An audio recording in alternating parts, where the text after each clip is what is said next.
Σιγά.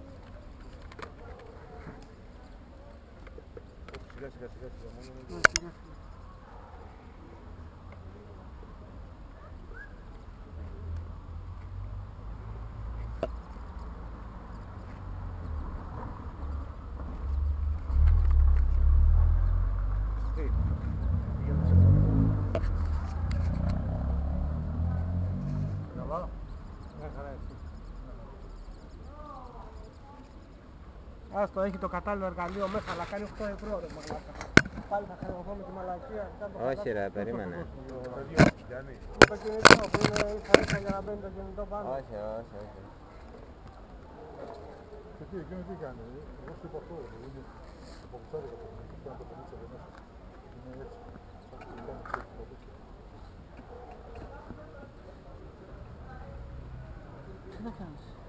Όχι ρε, είναι πολύ μικρό, κάτσε περίμενα λίγο μήπως το σηκώσω όμως. Αλλά όχι, δεν γίνεται. Μήπως με την ταινία τίποτα.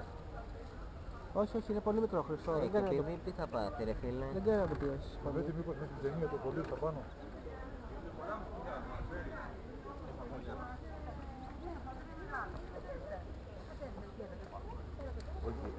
Κάτσε λίγο, Χριστό. Α, το ψαρέψουμε. Δεν θα ανέβει, με το που ανέβει θα φύγει, να κουνιέται αυτό. Όλα μέσα άκουτα.